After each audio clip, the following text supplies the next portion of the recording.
Yeah, listen, I know where you're going with that, and I understand it. I mean, listen, 40 years ago, conventional logic was when you were in your 30s, you were essentially over the hill.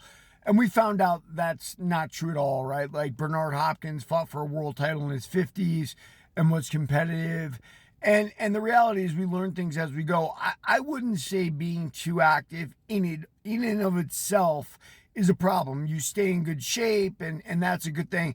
Problem is you got to remember you're playing Russian roulette, especially at heavyweight, right? Like when you're so every single time you get in there, there's a chance you can lose, especially if your opponent's really good. And by the way, you referenced that Marab thing. Listen, Peter Yan was very uniquely suited to deal with Marab. Great boxer, former Taekwondo guy with grappling experience enough to defend the takedown. Like I mentioned before that fight, I didn't pick him, but I said, look, if anyone's going to beat Marab right now, it's going to be Peter Yan. And guess what? He beat him.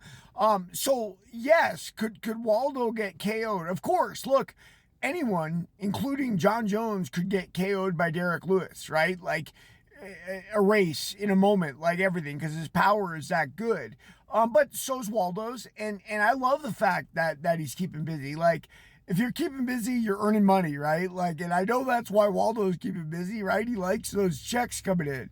So, if you want to earn money, you got to fight. I know people do it in other ways, right? Sometimes you take the right fights at the right time and you fight less. The Diaz brothers were professionals at that, right? Like, well, I'm not fighting, pay me, right? And they did it really well. I mean, Nick's last three were like what? Carlos Condit, George St. Pierre, Anderson Silva, waiting for those paychecks. And who could blame him? That's why we're there. We're not there to prove who's the toughest guy on the block, although they put on that air and they like to give you that impression, right? The reality is they're there for money. They're there for prize fighting.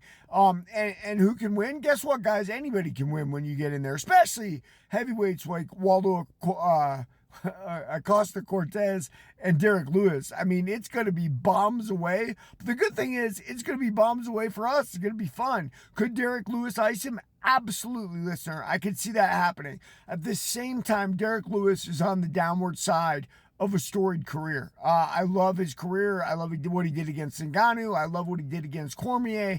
I think he's an absolute animal. All that having been said, I think he's removed from his best time. And I think Acosta Cortez is probably going to win. Doesn't mean he's definitely going to win. Look, I said, Peter Yan, if anyone could beat Marab, it'd be him. And he did, right? But Marab could have won. So yeah, that's why I love fighting, man. I never lose. No matter who wins, I just keep on enjoying them. Like and follow for more on the fight game.